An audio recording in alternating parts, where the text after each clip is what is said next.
আবির গভীর রাতে মেঘের দরজায় ডাকছে। দরজা খোলাই ছিল, তারপরও উনি ঢুকছেন না।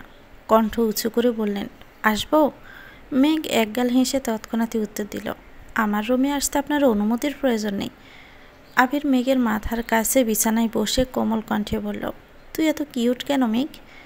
আবির ভাইয়ের আজগুবি কথা শুনে বিস্ময়কর চোখে তাকালো। বারান্দায় জ্বালানো লাল রঙের লাইটের আলোতে আবিরের মুখমণ্ডল টকটকে লাল বর্ণের হয়ে আছে। আবির কেমন করে চেয়ে আছে মেঘের দিকে। আবির ঠোঁট কামড়ে বলল, তোর ওই ডাগর ডাগর চোখের চাহনি আমায় বারংবার আহত করে। অভিমানী সেই কণ্ঠস্বর আমাকে বারংবার তোর প্রেমে পড়তে বাধ্য করে। তোর অকৃত্রিম হাসি আমার সারাদিনের ক্লান্তি নির্বাণ করে। মেঘ হা করে তাকিয়ে আছে আবিরের দিকে। মুখ ফসকে বলে উঠল, আপনি আমায় ভালোবাসেন আবির ভাই? আবির সঙ্গে সঙ্গে বসা থেকে উঠে দাঁড়ালো। কিছু না বলেই চলে যাচ্ছে। মেঘ পিছন থেকে ডাকছে, আবির ভাই। আবির ফিরেও তাকাচ্ছে না। পুনরায় আবির ভাই বলে চিৎকার দিয়ে উঠে বসলো বিছানায়। আশেপাশে তাকিয়ে দেখে কোথাও আবির ভাই নেই। বারান্দায় লাইটের আলোতে স্পষ্ট দেখা গেল রুমের দরজা বন্ধ। মেঘ বিস্ময় সমেত তাকিয়ে রইল দরজার দিকে। ফ্যানের বাতাসে চুলগুলো উড়ে চোখে মুখে ঝাপটে পড়ছে। কয়েক মুহূর্ত লাগলো মেঘের বুঝতে যে এটা আসলে স্বপ্ন ছিল। মেঘ দীর্ঘশ্বাস ফেলল। দূর দূরান্ত থেকে আজানের শব্দ ভেসে আসছে। মেঘ মোবাইলটা হাতে নিয়ে টাইম দেখল। ফজরের ওয়াক্ত হয়ে গেছে। মেঘ ফোন থেকে আবির ভাইয়ের নামে সেভ করা ফাইলটা বের করে আবির ভাইয়ের ছবিগুলো দেখতে লাগলো। কিন্তু মেঘের মস্তিষ্ক জোড়া মাত্র দেখার স্বপ্নটাই ঘুরছে। মেঘ বিড় করেই বলল, স্বপ্নেও ভালোবাসি বললেন না? হিটলার তো হিটলারই। নামাজ পড়তে বসেছে মেঘ। ভোরবেলা থেকে গুড়ি গুড়ি বৃষ্টি হচ্ছে। ঠান্ডা ঠান্ডা আবহাওয়া। পড়ার থেকেও মাথায় দুষ্টমি ঘুরছে বেশি। তারপরেও জোর করে 2-1 ঘন্টা পরে খাবার টেবিলে আসলো প্রতিদিনের মতো। আবির একেবারে পরিপাটি হয়ে নামছে সিঁড়ি দিয়ে। তা দেখতে মেঘ ঘাড় ঘুরিয়ে তাকিয়ে মুচকি হাসল। মনে পড়ে গেল ভোর রাতের স্বপ্নের কথা। ফিটফাট আবির ভাইকে দেখে নিল আপাদমস্তক। একটা কালো শার্ট হাতা তার কোনোই পর্যন্ত উঠানো, হাতে একটা ব্লেজার, প্যান্টটাও একই রঙের, চোখে কালো সানগ্লাস। গড়ি পড়তে পড়তে নিচে নামছেন। দ্রুত পায়ে এগিয়ে আসলেন ডাইনিংয়ের দিকে। মেঘ তখনও অভিভূতের ন্যায় চেয়ে আছে আবির ভাইয়ের পানে আর গুনগুন করে গাইছে, কালো সানগ্লাসটাই কেন এত সুখ হে যুবক, দৃষ্টিতে যেন তার রাসপুতিন, খুন হয়ে যাই আমি প্রতিদিন, নামধাম জানি তার, সাথে তার সব কিছু, তবু নিলাম আমি তার পিছু। আবিরের কাছাকাছি এসে সানগ্লাস খুলে কপাল গোটানো, কিন্তু মেঘের হুঁশ নেই। আবির গলা খাঁকড়ে দিয়ে বলল, কি হয়েছে তোর? মেঘে একটু নড়ে চড়ে উঠল। গান থামিয়ে কণ্ঠ খাতে নামিয়ে জবাব দিল, ব্লেজার পরলে আপনাকে কেমন লাগবে সেটাই ভাবছি। আবির পুনরায় সানগ্লাস চোখে দিল। কোনোই পর্যন্ত তোলা হাত নামিয়ে সঙ্গে সঙ্গে ব্লেজার পরে নিল। মেঘ উচ্চস্বরে বলে উঠল, মাশাল্লাহ, কারণ নজর না লেগে যায়। হঠাৎ মেঘের চেয়ার থেকে উঠে আবির ভাইয়ের কাছে গিয়ে দাঁড়ায়। আবির ব্রুকুসকে চাইল। মেঘ সহসায় আবিরের ডান হাতের কনিষ্ঠা আঙ্গুলে হালকা করে কামড় দেয়। আবির নির্বাক চোখে তাকিয়ে আছে অষ্টাদশীর কাণ্ডে। 1 সেকেন্ডের মধ্যে মেঘ দূরে সরে গিয়ে চেয়ারে বসে পড়ে। নিজের কর্মকাণ্ডের প্রতি এখন নিজেরই রাগ হচ্ছে। আবির ভাই কীভাবে রিয়েক্ট করবে আল্লাহই জানেন। মনে মনে ভীত হচ্ছে অষ্টাদশী। আবির স্বাভাবিকভাবে হেঁটে মেঘের বিপরীতে বসতে বসতে গম্ভীর কণ্ঠে প্রশ্ন করল, সুন্দর লাগলেই বুঝি ছেলেদের আঙ্গুলে কামড় দেস তুই? মেঘ চমকে উঠে তাকায় আবির ভাইয়ের দিকে। সঙ্গে সঙ্গে মাথা নেড়ে ডানে বামে অভিমানী স্বরেই বলে, মিম ছাড়া কারো আঙ্গুলে কামড় দেই না। আবির কিছু বলার আগে হালিমা খান খাবার নিয়ে হাজির হলেন। একগাল হেসে বললেন, কি ব্যাপার, 2 ভাই বোন আজ গল্প করছে নাকি? আবিরকে দেখে পুনরায় বললেন, মাশাল্লাহ, তোকে খুব ভালো লাগছে। ততক্ষণে আস্তে আস্তে সবাই খাবার টেবিলে আসতে শুরু করেছে। ইকবাল খান এসে আবিরকে দেখে বলে উঠলেন, মাশাল্লাহ আবির, তোকে তো অনেক সুন্দর লাগছে। এতদিকে তোকে সিইও মনে হচ্ছে। তোর লোকেই আজকের মিটিং জমে যাবে। আলী আহমদ খানও ছোটো করে বললেন, মাশাল্লাহ। মোজাম্মেল খান চেয়ারে বসতে বসতে বললেন, ভাইজান, আবিরকে বলা দরকার না কথাটা? আলী আহমদ খান 1 সেকেন্ড থেমে বললেন, ও হ্যাঁ, আমার তো মনেই ছিল না। আবির নিরেট কণ্ঠের প্রশ্ন করল, কি হয়েছে? আলী আহমদ খান সহসাই বললেন, তোকে একটু রাজশাহী যেতে হবে 4-5 দিনের জন্য। আবির 2 আঙ্গুল দিয়ে কপাল আলতো করে শুয়েছে, সাথে এক ফলক মেঘকেও দেখে নিয়েছে। মেঘ মনোযোগ দিয়ে খাবার খাচ্ছিল, তবে এই কথা শুনে মুখে খাবার নিয়ে চোখ গোল গোল করে তাকিয়ে আছে আবিরের দিকে আর মনে মনে বলছে, প্লিজ আবির ভাই, আপনি যাবেন না, প্লিজ।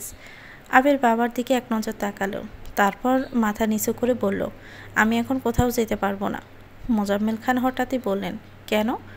আবির মনে মনে বলল, আমি দূরে গেলে কারো খাওয়া বন্ধ হয়ে যায়, রাতে ঘুম হারাম হয়ে যায়। সহসাই গলা খাঁকড়ে দিয়ে গম্ভীর কণ্ঠে আবির বলে উঠল, আমার অফিসে কাজ আছে, 1 সপ্তাহ পর অফিস শুরু হবে। এই অবস্থায় সব কিছু পেলে আমি কোথাও যেতে পারবো না। মোজাম্মেল খান এবার আলী আহমদ খানের দিকে চেয়ে বললেন, তাহলে কি আমি যাব ভাইজান? আলী আহমদ খান কিছু বলার আগেই পুনরায় আবির বলে উঠল, কাউকেই যেতে হবে না, আমার পরিচিত লোক আছে, আমি এখান থেকে কাজ করাতে পারবো। তারপর যদি সমস্যা হয় তখন তোমাদের আমি জানাবো। তবে আগামী 2-3 মাস আমি কোথাও যাব না, এটা বলে রাখলাম। চট্টগ্রামের কাজ মোটামুটি শেষ করে আসছি, সিলেটের কাজও কাকামণি শেষ করে আসছেন, রাজশাহীরটা আমি দেখছি, তোমাদের যেতে হবে না। মিক নিঃশব্দেই হাসছে। সবাই চুপচাপে খাবার খাচ্ছে। আবির খাবার শেষ করে উঠে যাবে, তখনই ইকবাল খান ডেকে বললেন, আবির, বাহিরে বৃষ্টি, বাইক নিয়ে বের হইস না, আমি খাবার শেষ করে তোকে নিয়ে যাব, একটু বস। আবিরও বাধ্য ছেলের মতো সোফায় বসে রইল। তারপর ইকবাল খানের সঙ্গে গাড়িতে করে অফিসের উদ্দেশ্যে চলে গেলেন। সারাদিনই বৃষ্টি হয়েছে আজ, মেঘের কোচিং টিউশন কিছুই নেই, রুমে বসে বসে সারাবেলা পড়াশোনা করেছে। বিকেলে বৃষ্টি কমে একসেলতে রোদ বেরিয়েছে আকাশে। মেঘের আর পড়তে ইচ্ছা করছে না, তাই বই রেখে মোবাইল হাতে নিয়ে পুরো বাড়ির চক্কর দিল, কিন্তু সবাই ঘুমাচ্ছে, তাই আড্ডা দেওয়ার মতো কাউকেই পেল না। হঠাৎই মনে হলো অনেক দিন ছাদে যাওয়া হয় না, সেই যে রাতের বেলা আবির ভাইয়ের গান শুনে ছাদে গিয়েছিল, তাও আবার ছাদের দরজা পর্যন্ত। তারপর থেকে আর ছাদের দিকে পায়ে বাড়ায়নি মেঘ স্কুল কলেজে পড়ার সময় প্রতিদিন বিকেলে বেলা ছাদে যেত। ফুল গাছ লাগানো আর তাদের যত্ন নেওয়া ছিল তার নেশা। তবে এসএসসির আগে টেস্ট পরীক্ষা থেকে মেঘ ছাদে যাওয়াই ভুলে গেছে। টিউশন কোচিং শেষ করে বাসায় ফিরতে ফিরতে সন্ধ্যার পর হয়ে যেত, আর সন্ধ্যার পর ছাদে যাওয়ার মতো এত সাহস এই অষ্টাদশীর নেই। সেই থেকে গাছের যত্নই ছেড়ে দিয়েছে, গাছেরও অযত্নে অবহেলায় মরে গেছে। তখন থেকে মেঘ আর ছাদে যায় না। মেঘ গুটি গুটি পায়ে সিঁড়ি দিয়ে উঠল ছাদে। ছাদের গেট খুলতে চোখ ছানা পড়া হলো অষ্টাদশীর। ছাদের যতটা অংশ চোখে পড়ছে পুরোটাই গাছে ভর্তি। মেঘ পা বাড়ালো ছাদের দিকে।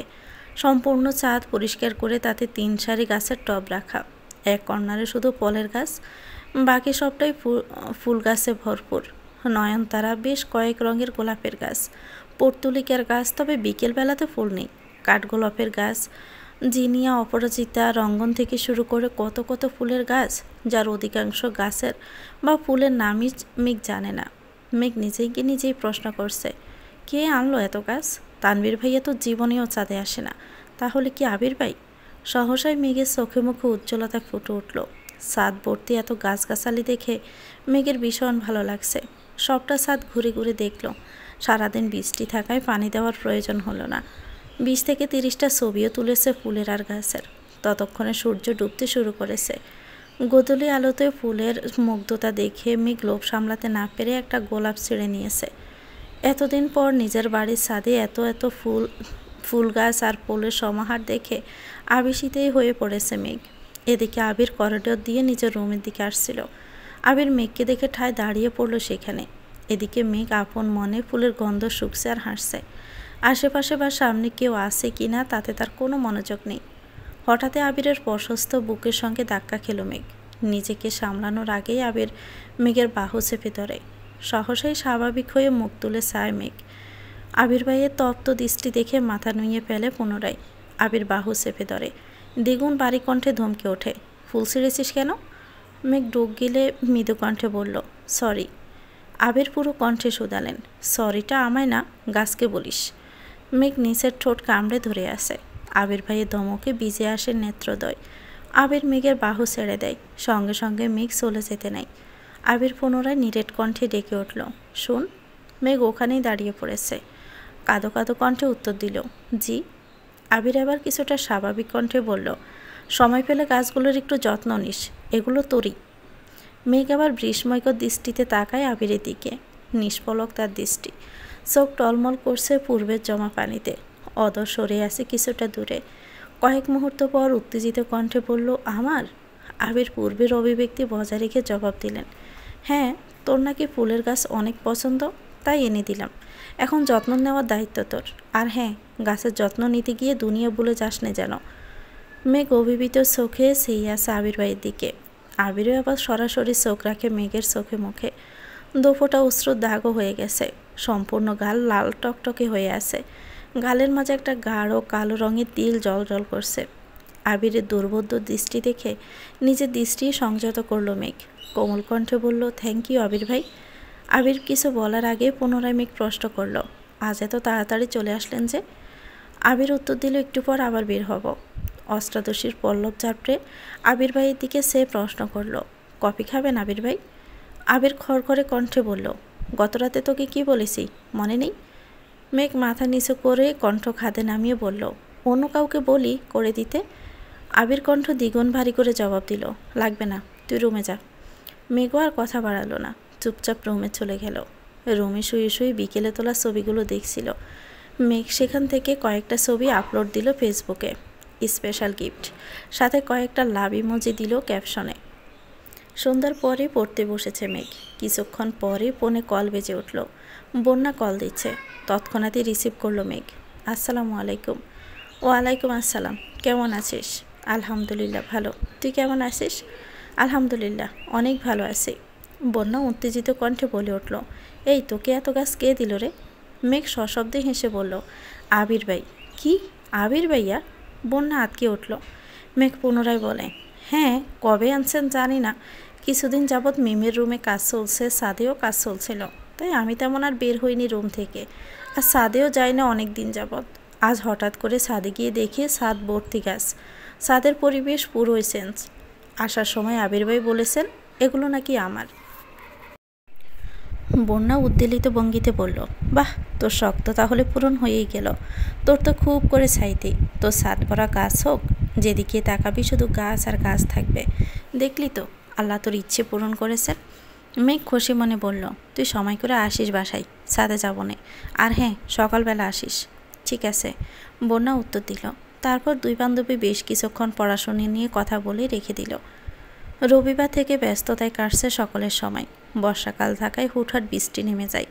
আবির বৃষ্টি না থাকলে বাইকে অফিসে যায়, আবার বৃষ্টি থাকলে গাড়িতে যায়।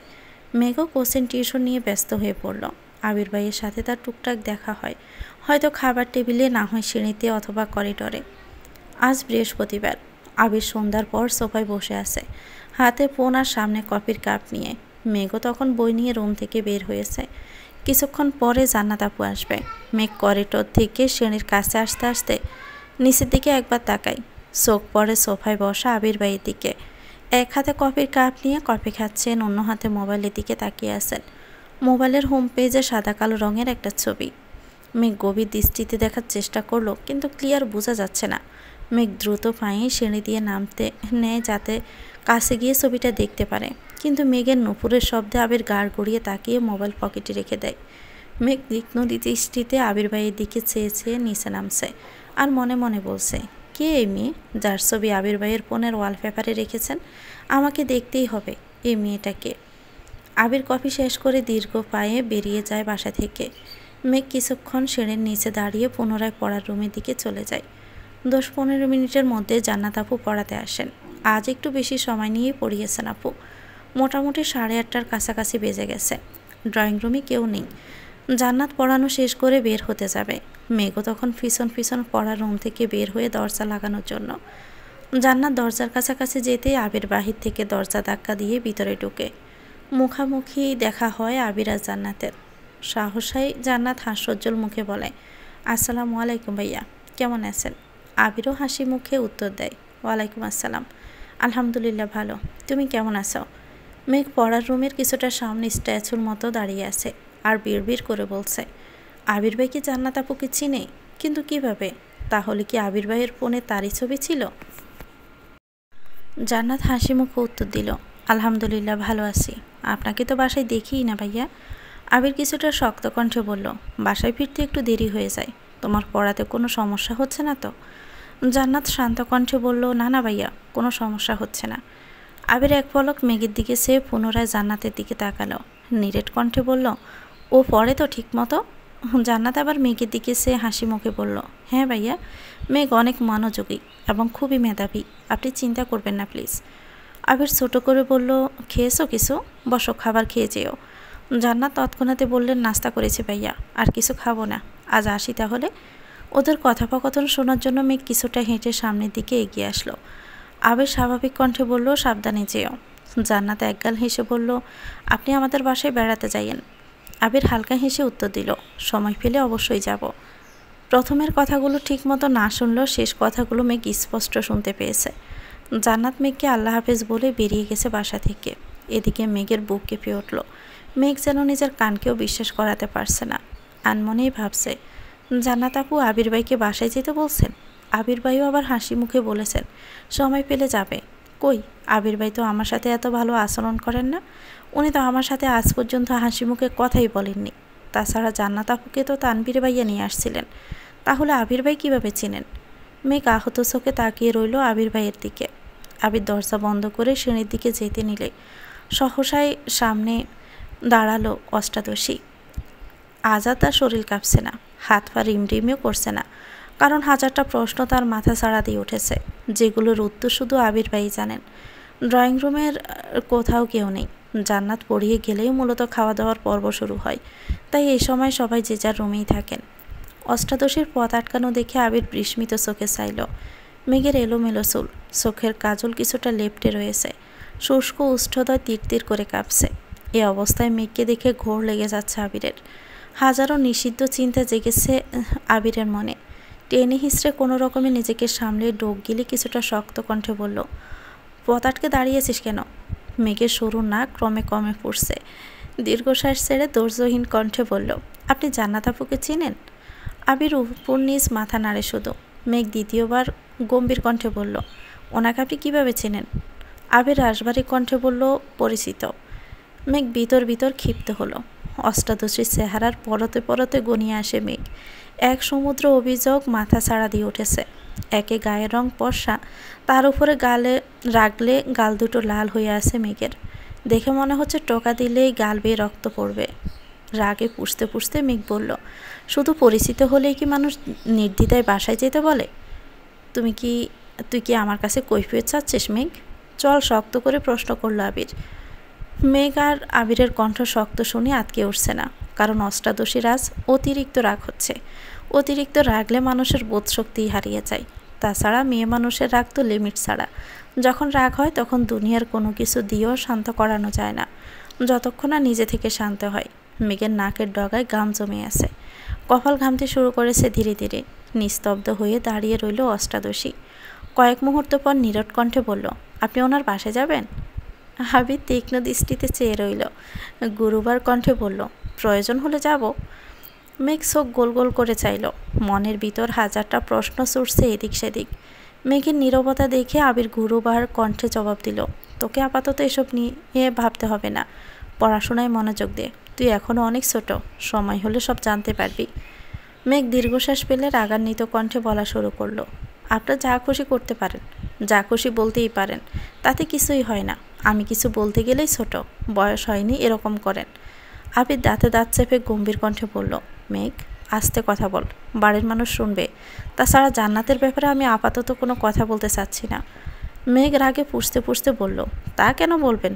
আপনার যত রাগ আর তেজ তো শুধু আমার উপরেই দেখান। কোথাকার কোন রাস্তার মেয়ের জন্য আপনার এত দরদ? আবিরের চোখ লাল হয়ে গেছে, দাঁত কটমট করছে, কণ্ঠ তিনগুণ ভারী করে ধমকে উঠল, জান্নাত কোথাকার কোন মেয়ে না, ওকে সম্মান দিয়ে কথা বলবি। পারদার যদি তাকে রাস্তার মেয়ে বলিস তাহলে কিন্তু এরপর ভালো হবে না বলে রাখলাম। তৎক্ষণাৎ মেঘের অভিব্যক্তি বদলে গেল।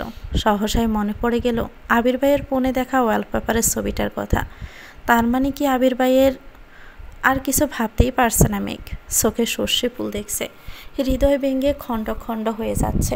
আবির কিছু একটা বলতে যাবে তার আগে মেঘ শক্ত কণ্ঠে বলে উঠল, আপনি কি ওনাকে ভালোবাসেন?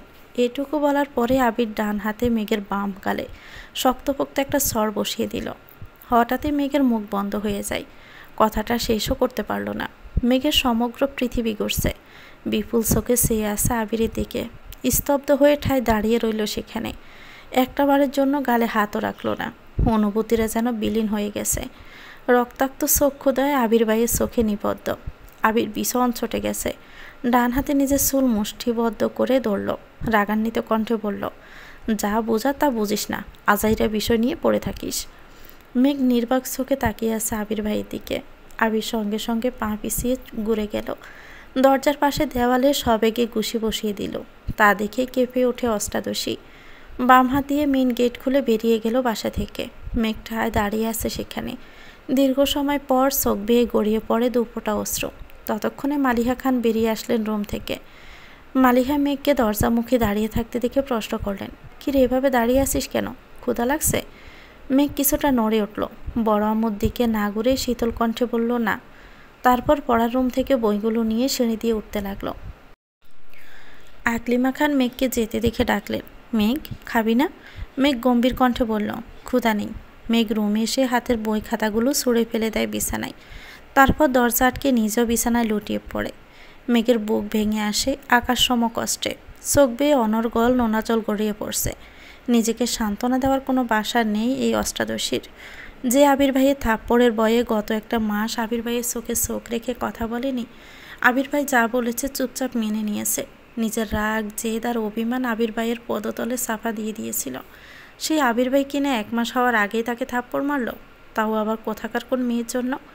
এত শক্তপোক্ত চড়ে এখনও মুখের বাম পাশে ব্যথা করছে মেঘের। শোয়া থেকে উঠে আয়নার সামনে দাঁড়ালো। বাম গালে 5 আঙ্গুলের দাগ হয়ে আছে।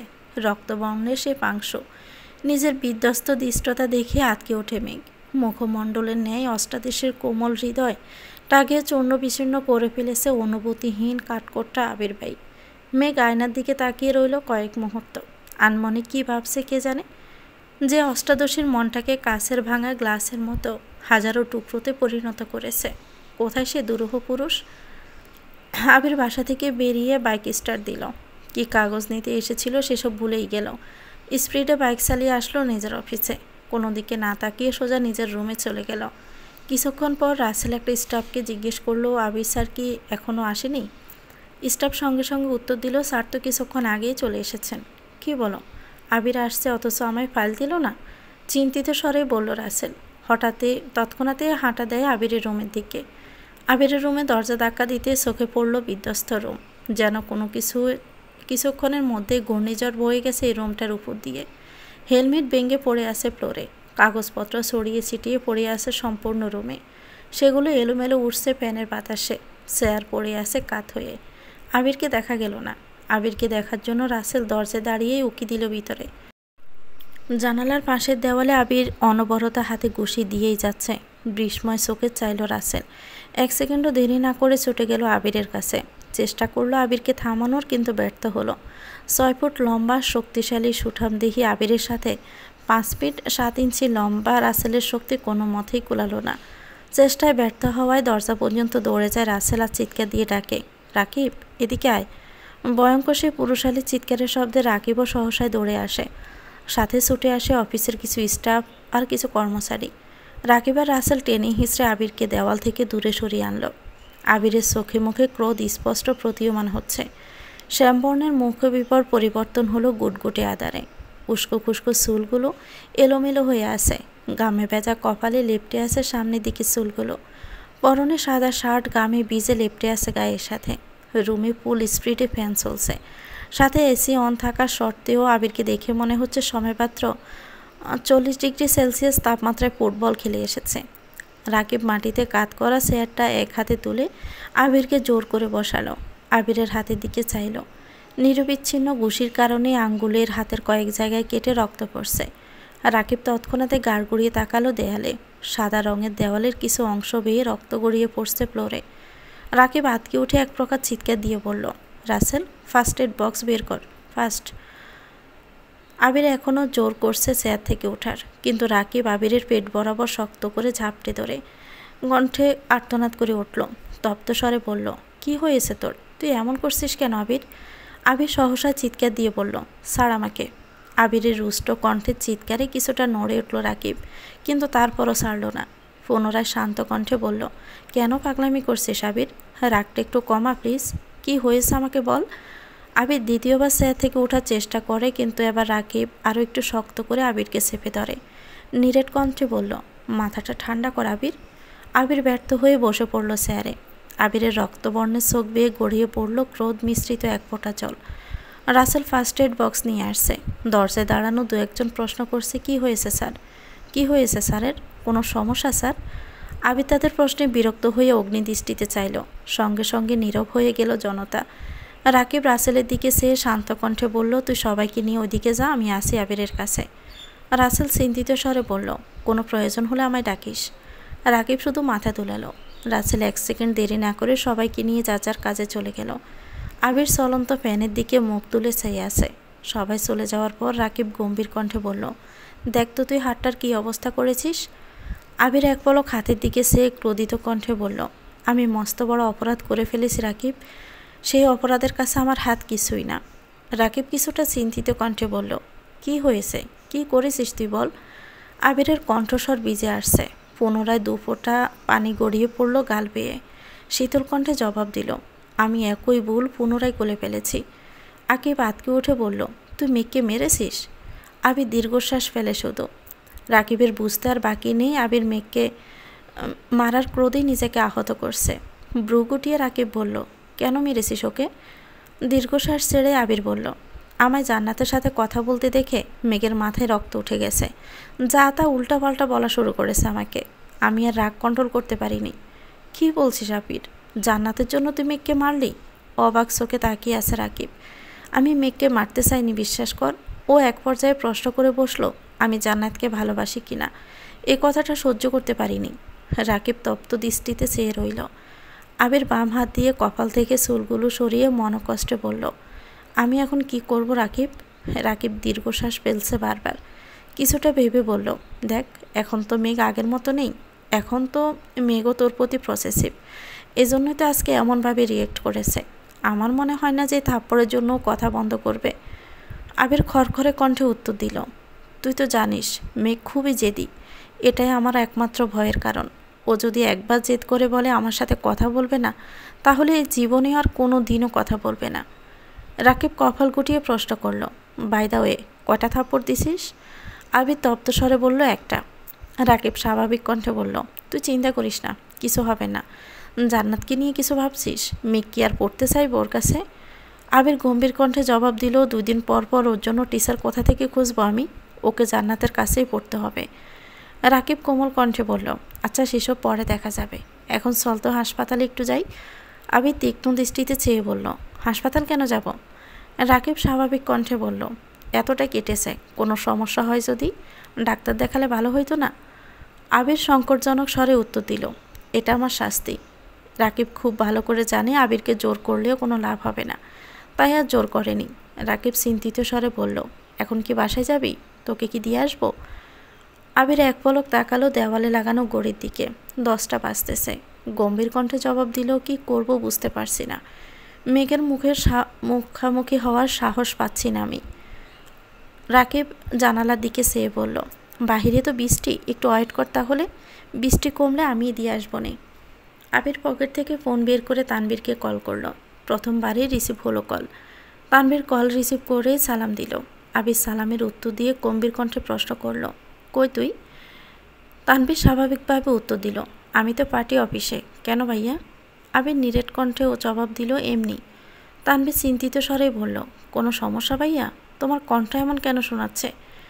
আবির গলা খাঁকড়ে দিয়ে কিছুটা স্বাভাবিক কণ্ঠে বলল, কোনো সমস্যা নাই, তুই কাজ কর, রাখছি। কল কেটে মোবাইল পকেটে রেখে বাম হাত কপালের উপর রেখে চেহারে হেলান দিল। রাকিবও আর কিছুই বলল না, চুপচাপে রুম থেকে বেরিয়ে গেল। এদিকে মেয়ে কিছুক্ষণ আয়নার সামনে নিঃশব্দে দাঁড়িয়ে থাকে। বাহিরে বিদ্যুৎ চমকাচ্ছে, সাথে গুঁড়ি গুঁড়ি বৃষ্টি পড়ছে। বারান্দার দরজা দিয়ে আসা শীতল হাওয়ায় কেঁপে উঠল অষ্টাদশী। আয়না থেকে দৃষ্টি সরিয়ে বেলকনির দিকে তাকালো। ধীরগতিতে হেঁটে গেল বেলকনিতে। গ্রিলে ধরে দাঁড়িয়ে তাকিয়ে আছে দূরের ল্যাম্পপোস্টের আলোর দিকে। ক্ষণে ক্ষণে বৃষ্টির মাত্রা বাড়ছে। বাতাসের সাথে বৃষ্টির ছিটেফোঁটা পড়ছে মেঘের চোখে মুখে। আজ আর হাত বাড়িয়ে বৃষ্টি ছোঁয়ার চেষ্টা করেনি অষ্টাদশী। বেশ কিছুক্ষণ দাঁড়িয়ে রইল বেলকনিতে। হঠাৎই ভিতরটা ছটফটিয়ে ওঠে। নিজের ভিতরে থাকা এক আকাশ সম অভিযোগ কাউকে বলতে ইচ্ছে করছে মেঘের। বৃষ্টির পানি আপন গতিতে পৃথিবীর বুকে লুটিয়ে পড়ছে। তা দেখে মেঘেরও ইচ্ছে করছে মনের মধ্যে পুষে রাখা চাপা কথাগুলো খোলা আকাশের নিচে দাঁড়িয়ে সৃষ্টিকর্তাকে জানাতে। কষ্ট শেয়ার করলে নাকি মনটা হালকা হয়। যে অষ্টাদশী গত 17 বছরেও রাতের বেলা একা ছাদে যায়নি, সে অষ্টাদশী আজ রাত 9টার পর একা ছাদে চলে গেছে। ছাদে পা দিতে ভারী বর্ষণে কয়েক সেকেন্ডে ভিজে যায় অষ্টাদশীর সর্বাঙ্গ। হাত খোপা করা চুলগুলো খুলে যায় সহসা। বৃষ্টির পানির তোপে ধীরে ধীরে কোমর ছড়িয়ে নিচে নামতে থাকে চুল। মেঘ আশেপাশে তাকাচ্ছে। দূর দূরান্তের উঁচু উঁচু বিল্ডিংয়ের ছাদ থেকে হালকা আলো ভেসে আসছে মেঘদের ছাদে। লাইটের আলোর প্রভাবে ছাদ ভর্তি গাছের এদিক সেদিক গাছের ছায়া পড়ে আছে। কিছু কিছু জায়গা দেখে মনে হচ্ছে ভূতেরা বসে মিটিং করছে। মেঘের দৃষ্টি সেদিকে পড়তে কিছুটা কেঁপে ওঠে। তবে ঘন ঘন বিদ্যুৎ চমকানোতে বুঝতে পারে এগুলো গাছের ছায়া। বিদ্যুৎ চমকানোর সঙ্গে সঙ্গে মেঘও সম্পূর্ণ ছাদে হাঁটছে। হাঁটতে হাঁটতে ছাদের একপাশে রাখা বেতের সোফাগুলোর একটাতে বসে পড়ল। হেলান দিয়ে বসাতে চুলের কম অর্ধেকটা অংশ ছাদের ফ্লোরে পড়ে আছে। মেঘ আকাশের পানে তাকিয়ে বলা শুরু করলো, আল্লাহ, আমার জীবনে তো হিটলার স্বভাবের ব্যক্তির কোনো অস্তিত্ব ছিল না। তাহলে কেন তুমি ওনাকে আমার সামনে নিয়ে আসলে? এই অনুভূতিহীন মানুষটা কেন আমার জীবনের সাথে জড়িয়েছে? উনি যদি অন্য কাউকেই ভালোবাসেন তাহলে আমায় কেন ওনার প্রতি দুর্বল বানিয়েছ? আমি এখন কি করব? একসাথে প্রশ্নগুলো করে কয়েক মুহূর্ত নীরব থাকে। অক্ষি পল্লব বেয়ে অনর্গল নোনা জল গড়িয়ে পড়ছে। তার সাথে বৃষ্টির পানি মিশে কানের নিচ দিয়ে যাচ্ছে আপন গতিতে। বেশ খানিকটা সময় নীরব থেকে শীতল কণ্ঠে বলল, আমি কি কখনোই কারো প্রিয় হতে পারবো না? বেশ খানিকটা সময় মেঘ নিস্তব্ধ হয়ে বসে রইল। মনের যত কষ্ট, ক্ষোভ, অপ্রাপ্তি ছিল সবই প্রকাশ করলো আপন মনে। ঘণ্টাখানেক বসার পর সোফা থেকে উঠে হাঁটতে শুরু করলো। একপাশে রেলিং ধরে দাঁড়িয়ে আপন মনে গুনগুন করে গাইছে, আমি কি তোমায় খুব বিরক্ত করছি? বলে দিতে পারো তা আমায়। হয়তো আমার কোনো প্রয়োজন নেই, তবুও লেগে থাকি একটা কোনায়। তুমি বলে দিতে পারো তা আমায়। চিঠি লিখবো না আর এই ঠিকানায়। অন্যদিকে আবির এখনও চেয়ারে হেলান দিয়ে বসে আছে। 11টার দিকে মালিহা খান কল করলেন। আবির কল রিসিভ করে সালাম দিল। মালিহা খান সালামের উত্তর দিয়ে কিছুটা তপ্ত স্বরে বললেন, তুই কি বাসায় আসবি না? আবির স্বাভাবিক কণ্ঠে বলল, আসবো একটু পরে। কেন? রাগান্বিত কণ্ঠে মালিহা খান বলে উঠলেন, তোরা ভাই বোন মিলে কী শুরু করছিস? তুই বাহিরে বাহিরে থাকিস। তানবীর নির্বাচনের ভেজালে 12টার আগে বাসায় ফিরতে পারে না। এদিকে তোর বোনের 1-2 দিন পর পর যে কি হয়ে যায়, কিছুই খায় না। তোরা যদি রাতের নাইবা খাবি তাহলে বলে রাখতে পারিস না? আমরাও তো তোদের জন্য রান্না করব না। আবির হেলান থেকে উঠে মেরুদণ্ড সোজা করে বসলো। নিরেট কণ্ঠে বলল, মেঘ খায়নি? মালিহা খান সহসায় উত্তর দিলেন, না। আবির গম্ভীর কণ্ঠে বলল, তুমি শুয়ে পড়ো, আমি আসছি। আর কিছু না বলে উঠে পড়লেন। আবিরকে রুম থেকে বের হতে দেখে রাকিব আর রাসেল দুজনেই ছুটে আসে।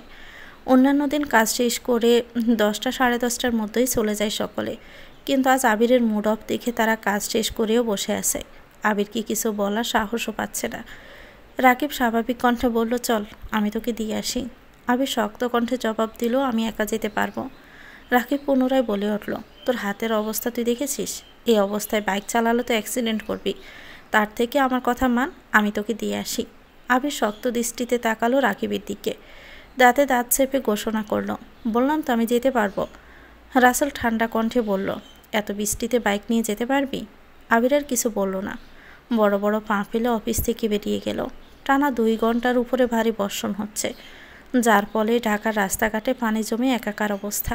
মাথায় হেলমেট পর্যন্ত নেই। চোখ মেলে দেখার অবস্থা নেই, তবুও বাইক থামছে না 1 সেকেন্ডের জন্য। বৃষ্টির পানি এতটাই ঠান্ডা, মনে হচ্ছে ফ্রিজ থেকে বের করে বরফের পানি ডালছে কেউ। আপাদমস্তক ভিজিয়ে বাড়িতে ঢুকলো আবির।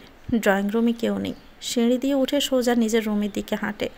5 মিনিটে ফ্রেশ হয়ে একটা ধূসর রঙের টি-শার্ট আর ট্রাউজার পরে রুম থেকে বের হয়। সঙ্গে সঙ্গে হাঁটা দেয় মেঘের রুমের দিকে।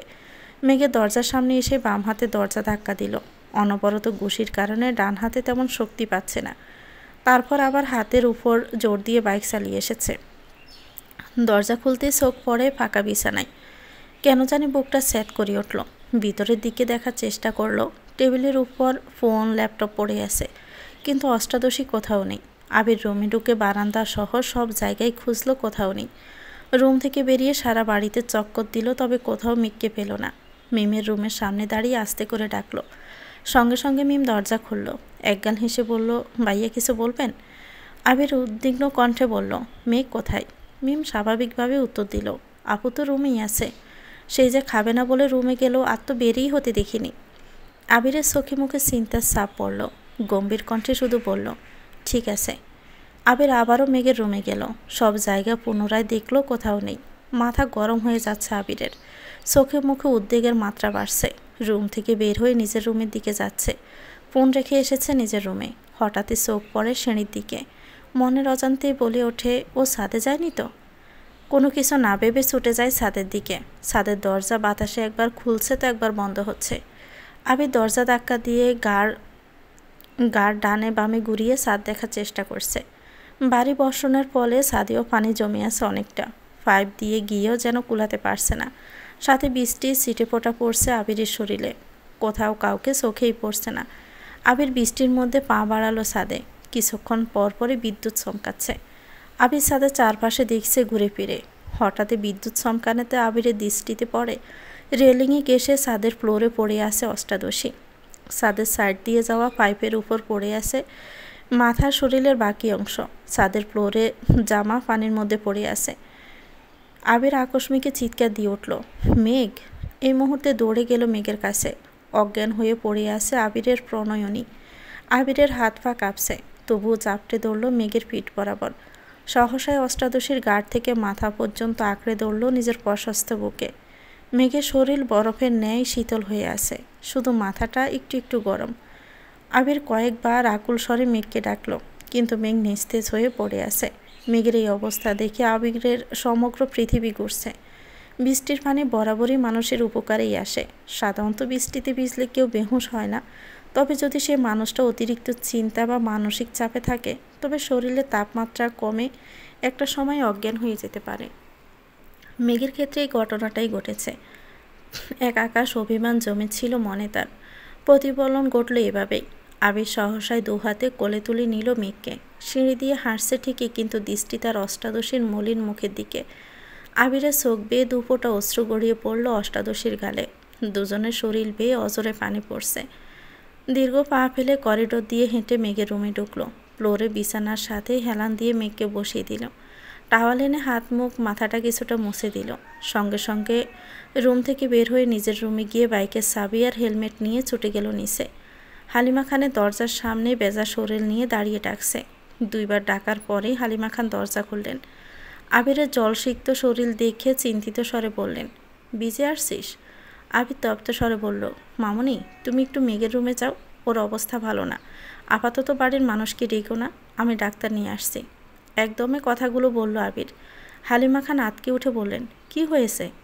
আবির চলে যেতে নিয়ে দ্বিতীয়বার ঘাড় ঘুরিয়ে বলল, আর হ্যাঁ, ওর শরীরটা একটু ধুয়ে দিও।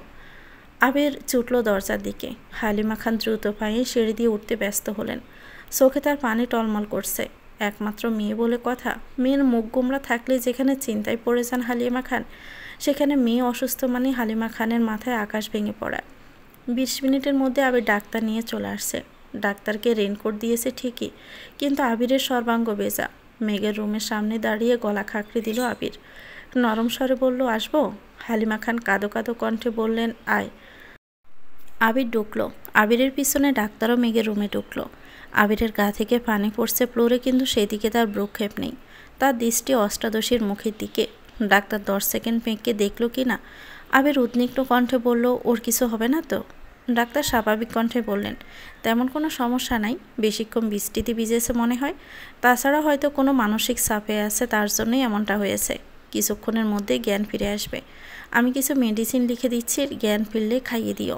যদি জ্ঞান না ফিরে তাহলে পরবর্তীতে জানাইও, একটা স্যালাইন করতে হবে। জ্ঞান ফিরলেও কিছুদিন একটু রেস্টে রাখবা, কোনো প্রকার মানসিক চাপ দিও না। ডাক্তার প্রেসক্রিপশন লিখে আবিরের হাতে দিল। আবির ওষুধগুলোর নাম পড়ে টেবিলের উপর প্রেসক্রিপশন রেখে ডাক্তারকে নিয়ে বেরিয়ে গেল। ভেজা শরীরে পুনরায় বাইক দিয়ে ডাক্তারকে বাড়িতে পৌঁছে দিয়ে ওষুধগুলো কিনে নিয়ে আসলো। নিজের রুমে গিয়ে 1 মিনিটের ড্রেস পাল্টে শুকনো কাপড় পরে মেঘের রুমে আসছে। মেঘ তখনও অজ্ঞান অবস্থায় শুয়ে আছে। হালিমা খান মেঘের হাতে পায়ে তেল মালিশ করে দিচ্ছেন। কান্না করছেন আর মেঘকে বারবার ডাকছেন। মেঘের মাথার নিচে একটা টাওয়াল দিয়ে রেখেছেন। আবির ওষুধগুলো টেবিলের উপর রেখে মেঘের ওয়ারড্রপের একটা ড্রয়ার খুলল। এটাতে জামা কাপড়। দ্বিতীয় ড্রয়ার খুলতে চোখে পড়ল সকল ইলেকট্রনিক্স জিনিসপত্র। সেখান থেকে হেয়ার ড্রায়ার বের করে নিল আবির। মেঘের কাছে দাঁড়িয়ে হালিমা খানকে বললেন, মামুনি, তুমি একটু ওকে ধরে বসো। আবির নিজেই হেয়ার ড্রায়ার ঘুরিয়ে ঘুরিয়ে চুল শুকাচ্ছে মেঘের। কোমর ছড়ানো চুলগুলো ভাগ ভাগ করে শুকাতে কিছুটা সময় লাগলো। পুনরায় মেঘকে শুইয়ে হাতে পায়ে তেল মালিশ করতে লাগলো দুজনেই। হালিমা খান আবিরকে শীতল কণ্ঠে বললেন, বাবা তুই একটু বস, আমি তো সাচ্চুকে বলে আসি। মাঝরাতে ঘুম ভাঙলে তো উনি আবার চিন্তায় পড়ে যাবেন। আবির গম্ভীর কণ্ঠে বললেন, মেঘের এই অবস্থার কথা বলো না, শুধু শুধু চিন্তা করে শরীর খারাপ করবে। হালিমা খান ঠিক আছে বলেই চলে গেলেন। হালিমা খান রুম থেকে বেরিয়ে যেতে আবির মেঘের সন্নিকটে বসল। মেঘের বাম হাত আবিরের বুকের সাথে মিশিয়ে উষ্ঠ এগিয়ে নিল মেঘের কানের কাছে, গুনগুন করে বলল। তারপর অষ্টাদশীর কপালে আলতোভাবে একটা চুমু দিয়ে বিছানা থেকে উঠে পড়ল। চেয়ার টেনে বসলো বিছানার পাশে। তারপর হাতে তেল নিয়ে মালিশ করতে লাগলো মেঘের হাতে। কিছুক্ষণের মধ্যে হালিমা খান ফিরে আসলেন। হালিমা খানও মেয়ের ডান হাতে দু পায়ে মালিশ করে দিচ্ছেন, আর একটু পরপরই মেঘকে ডাকছেন। বেশ খানিকক্ষণ পর মেঘের জ্ঞান ফিরেছে। সঙ্গে সঙ্গে আবির মেঘের হাত ছেড়ে দিয়েছে। হালিমা খান কান্না করতে করতে মেঘকে ডাকছে, এই মেঘ, মেঘ কি হয়েছে তোর? মেঘ কয়েকবার পিটপিট করে চাইল মায়ের দিকে। বুঝে উঠতে পারছে না তার সাথে এতক্ষণ কি ঘটেছে। মায়ের প্রশ্নের উত্তর দেওয়ার মতো শক্তি তার নেই। চোখ ঘুরিয়ে নিজের অস্তিত্ব বোঝার চেষ্টা করছে। নিজের রুমটা পরখ করতে লাগলো মেঘ। হঠাৎই দৃষ্টি পড়ে বাম পাশে চেয়ারে বসা আবির ভাইয়ের দিকে। মায়াভরা দৃষ্টিতে তাকিয়ে আছে মেঘের দিকে। মেঘও কয়েক মুহূর্ত তাকিয়ে রইল আবির ভাইয়ের দিকে। মনে পড়তে লাগলো সন্ধ্যার পর থেকে ঘটে যাওয়া ঘটনাগুলো। তৎক্ষণাৎই দৃষ্টি সরিয়ে নিল আবির ভাইয়ের দিক থেকে। পুনরায় চোখ বন্ধ করে ফেলল মেঘ। হালিমা খান মেঘের কপালে হাত রেখে আটকে উঠলেন। সঙ্গে একবার গলাতেও হাত রাখলেন। সহসায় বলে উঠলেন, মেঘের তো জ্বর উঠতেছে। আবির গম্ভীর কণ্ঠে বলল, তুমি ওকে উঠাও, আমি খাবার নিয়ে আসছি। ওষুধ খাইয়ে দিলে যদি একটু কমে। হালিমা খান চিন্তিত স্বরে বললেন, তানবীর কোথায় আছে? আবির শক্ত কণ্ঠে জবাব দিল, ওকে জানিয়েছি, ও আসতেছে। মেঘ নিস্তেজ অবস্থায় শুয়ে আছে। চোখ খুলে আবির ভাইকে দেখার শক্তিটুকু যেন পাচ্ছে না। কথা বলা তো দূরের বিষয়। আবির নিচে গিয়ে একটা প্লেটে অল্প ভাত আর একটু তরকারি নিয়ে আসলো। হালিমা খান মেঘকে কোনো রকমে উঠিয়ে খাটের সাথে হেলান দিয়ে বসিয়ে নিজে ধরে রেখেছেন। আবির ভাত মাখিয়ে মুখের সামনে ধরে ছোট করে বলল, হা কর। পুরুষালী কণ্ঠে কিছুটা কেঁপে ওঠে মেঘ। তৎক্ষণাতে ছোট করে হা করল। আবির ভাই অষ্টাদশীকে নিজের হাতে খাইয়ে দিচ্ছে, কিন্তু অষ্টাদশীর মনের ভিতরে কোনো আনন্দ নেই, নেই কোনো উত্তেজনা। যে আবির ভাই তার মনের ভিতরে সারাক্ষণ এক্কা দোক্কা খেলত, সে আবির ভাইকে চোখ মেলে দেখার সাধ্য তার হচ্ছে না। কয়েক লোকমা ভাত কোনো রকমে গিললেও পরের বার দিতে গেলে আস্তে করে বামে ডানে গাড় গোড়ানো। আবিরও বুঝতে পারলো মেঘের অভিব্যক্তি। জোর করলো না আর। হাত ধুয়ে নিজের হাতে মেঘের মুখ মুছে দিল। তারপর ওষুধ খাইয়ে একবার কপালে হাত রাখলো মেঘের। জ্বরের মাত্রা বাড়ছে।